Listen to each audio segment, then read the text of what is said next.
Hello बच्चों। Mathematical method की हम सेकंड वीडियो में आ चुके हैं। हमने लाप्लास ट्रांसफॉर्म स्टार्ट किया था फर्स्ट वीडियो में, और उसके अंदर हमने जो बताया था लाप्लास ट्रांसफॉर्म की डेफिनेशन बताई। उसके बाद में कुछ फॉर्मूले बताए थे, जैसा वन का लाप्लास क्या होता है, वन अपॉन पी होता है, ई की पावर ए टी का Laplace one upon P minus A होता है, साइन ए टी का बताया, कोस ए टी का बताया। इसी तरह से लाप्लास हम बता रहे हैं अब साइन हाइपरबोलिक का।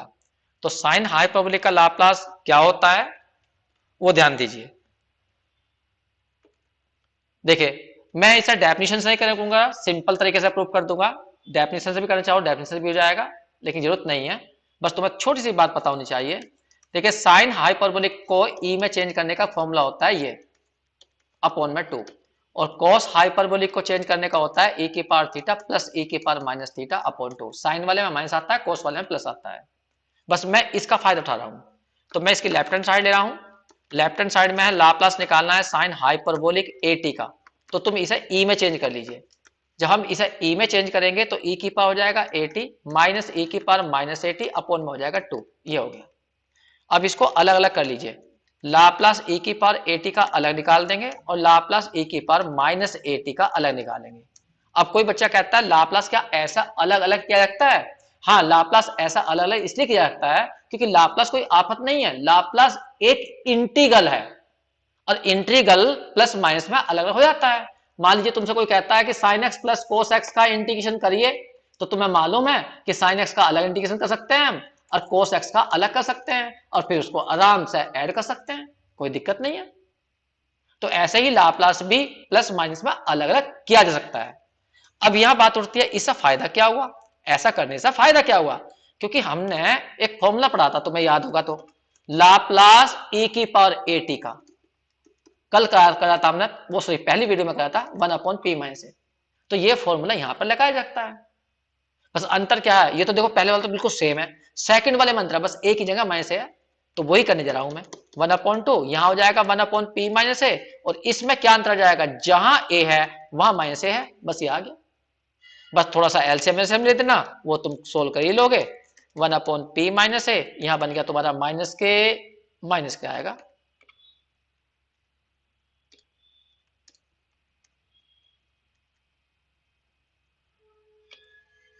ये क्या आ गया, यहां आ जाएगा माइनस के वन अपॉन पी प्लस ए।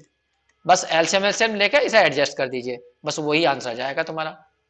देखो नीचे की तरफ बनेगा तुम्हारा कितना, वन अपॉन टू, और यहां आ जाएगा पी माइनस ए और पी प्लस ए। ये जाएगा ऊपर पी प्लस ए, यहां आ जाएगा पी माइनस ए। देखो यहां पर ए प्लस का है और ये प्लस का है, लेकिन पी माइनस के हैं तो पी कट जाएगा। कुल मिलाकर ऊपर जाएगा टू ए, और नीचे टू, एक बार प्लस हो रहा है एक बार माइनस हो रहा है, तो पी स्क्वायर माइनस के ए स्क्वायर, टू से टू कैंसिल, तो ये बैठ गया तुम्हारा ए अपॉन पी स्क्वायर माइनस के ए स्क्वायर। ये किसका लाप्लास निकाल दिया तुमने, साइन हाइपरबोलिक ए टी का। जैसे तुमने ये साइन का निकाला, बिल्कुल कोस का भी ऐसे ही निकल जाता है, ठीक है। तो उसे नहीं प्रूफ करा मैं, बस सिमिलरली करके छोड़ रहा हूं यहां पर। सिमिलरली अगर तुमसे कोई कहता है कोस हाइपरबोलिक एटी का निकालिए, बस उसमें अंतर यह आएगा, ऊपर जो है वो पी आ जाता है, पी स्क्वायर माइनस ए स्क्वायर। अब यहां पे थोड़ा सा ध्यान रख दीजिए, जो साधारण साइन है उसका लाप्लास, उसमें ऊपर ए आता है, पी स्क्वायर प्लस ए स्क्वायर आएगा। असाधारण कोस का, उसमें ऊपर पी आता है, नीचे पी स्क्वायर प्लस ए स्क्वायर आता है। इन दोनों को ध्यान से देखिए, हाइपरबोलिक वालों में नीचे पी स्क्वायर माइनस ए स्क्वायर आएगा, और साधारण वालों में नीचे पी स्क्वायर प्लस ए स्क्वायर। जिससे तुम कंफ्यूज ना हो, रटने के लिए बता रहा हूं मैं टेक्निक। साइन साइन में दोनों में ऊपर ए है, और कोस कोस वालों में ऊपर पी है, बस इस तरह ध्यान रखिए। तो ये कुछ फॉर्मूले बताए मैंने तुम्हें, ऐसे ही मैं अगला फॉर्मूला प्रूफ कर रहा हूं। कोस का तो मैंने करवा दिया है।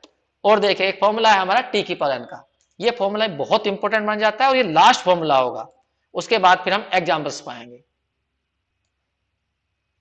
देखिए इसे प्रूफ कर देता हूं मैं। प्रूफ, लाप्लास एफ टी का जो होता है वो होता है जीरो टू इंफिनिटी ए की पावर माइनस पी टी, और यहां पर एफ टी डी टी। बस इसमें पुट कर दीजिए, एफ टी की वैल्यू कितनी रख दोगे, टी की पावर एन। तो यहां पर आ जाएगा टी की power N equal to 0 to infinity E की पावर माइनस पी टी, और यहां आ जाएगा टी की पावर एन और पीछे बन जाएगा डी टी। ये आ गया। अब इसको इंटीग्रेट करने वाली बात है। तो तुमने एक बीएससी फर्स्ट सेम में एक चैप्टर एक बुक पढ़ी थी, उसके अंदर था बीटा गामा फंक्शन। तो बीटा गामा फंक्शन से ये हो जाएगा। तो गामा फंक्शन पढ़ी होगी तुमने, तो याद दिला देता हूं तुम्हें। गामा फंक्शन, गामा फंक्शन हुआ करती थी कि अगर कभी लिमिट 0 टू इन्फिनिटी आ जाए, e की पावर माइनस के at आ जाए, t की पावर में n minus one D T आ जाए, तो इसका आंसर हुआ करता था गामा n अपॉन p की पावर n। तो मैं इस इंटीग्रेशन की का फायदा उठाऊंगा और इससे अपने वाले को सोल्व कर लूंगा। ध्यान देना, बस इसको थोड़ा सा मुझे सजाना पड़ेगा इस टाइप में।